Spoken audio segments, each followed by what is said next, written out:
সাংবাদিক বৈঠক করার ছোট আমার একটা আপিলে আপনারা সবাই সাড়া দিয়েছেন, সবাই আপনারা এসছেন। আপনার সবাই বার করে আপনাদেরকে প্রথমে আমি ধন্যবাদ আর কৃতজ্ঞতা জানাই। সঙ্গে সঙ্গে কেন ডেকেছি এটা একটা নিশ্চিতভাবে বিষয় আছে, সেটা নিয়ে প্রথমে আমি আমার কথাটা বলে দেব। তারপরে আপনাদের যদি কোনো রকম প্রশ্ন থাকে, যদিও জবাব দেওয়ার এখন পারফেক্ট সময় না, কিন্তু নিশ্চিতভাবে আপনারা উত্তর পাবেন। আশা করি একদম শান্তভাবে আমরা এই যে আমার এই পর্ব আছে এটাকে আমরা সাফল্যর সঙ্গেই শেষ করি। আমি গতকাল ভারতের সংবিধানের অনুমতিতে পশ্চিমবঙ্গ বিধানসভার ভোটের জন্য 185 উত্তরপাড়া বিধানসভার জন্য নামাঙ্কন করেছি একটা নির্দল প্রার্থী হিসাবে। এটা নিয়ে অনেক লোকের অনেক রকম প্রশ্ন থাকতেই পারে, না থাকার কোনো কারণ নেই। কেন আমি নির্দল প্রার্থী হয়েছি এটা একটা বিষয় নিশ্চিতভাবে আছে। এটা ছাড়া আপনাদেরও কিছু প্রশ্ন থাকবে, কিন্তু আমার নামটাই তো আছে লাল। আছে লাল আমার নাম, মানে আমার নামের মধ্যেই লাল আছে। তারপরে বাকি লোকেরা হয়তো কেউ কেউ অন্য ঝান্ডা টান্ডা নিয়ে লোকেরা থাকে।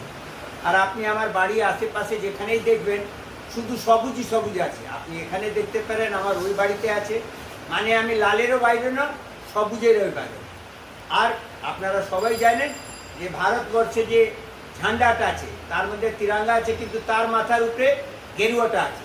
প্রতীক দেখিয়ে বা বিভিন্ন রকম কারসাজি থেকে সেটা নিয়ে আমি এই মুহূর্তে কোনো কথা বলছি না, কিন্তু আমার মনে হয়েছিল যে এটা প্রতিবাদ করা উচিত। তাই আমি আমার নির্দল প্রার্থী হিসাবে নামাঙ্কন করেছি। আর এইটা আমি উত্তরপাড়া জনগণের কাছে নিশ্চিতভাবে একটাই আমার থাকবে যে আপনার মর্যাদা আপনাকে পেতে গেলে আপনাকে ঠিক করতে হবে যে আপনি উত্তরপাড়ার সঙ্গে আছেন না অন্য জায়গার জন্য আছেন বা অন্য জায়গার সঙ্গে থাকবেন। এটা ঠিক করতে হবে মানুষকে।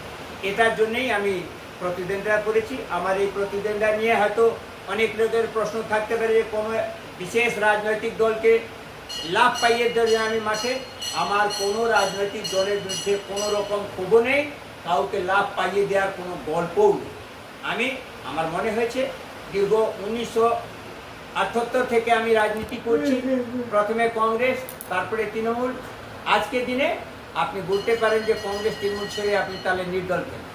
আমার মনে হয়েছে যে কিছু পরিস্থিতি এরকম দাঁড়িয়ে যায় যে যারা নেতা হয় তারা কর্মীদের কখনো কখনো অপমান করে।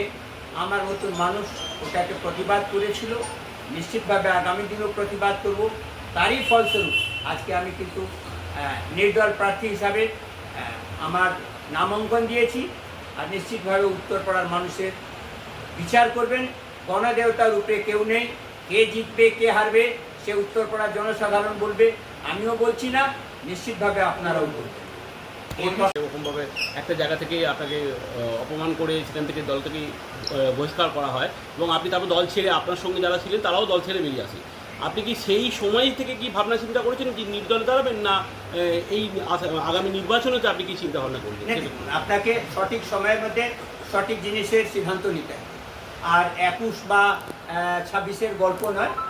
সময় যতক্ষণ হয় না ততক্ষণ আপনি কোনো রকম ডিসিশন নিতে পারেন না।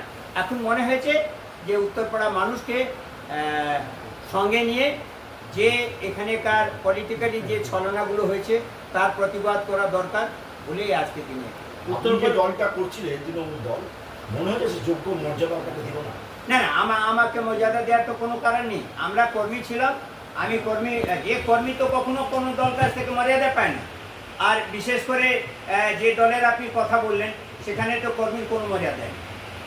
কোথাও কি আপনি মানে আপনি যেটা বললেন যে কোনো নেতার দ্বারা অপমানিত হয় কর্মীরা, না, আমি এটা কথা বললাম যে যারা কর্মী আছে, সাধারণ কর্মী কখনো নেতৃবৃন্দের কাছে সম্মান পায় না।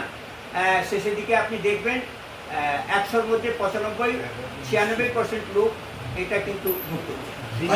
বিধানসভায়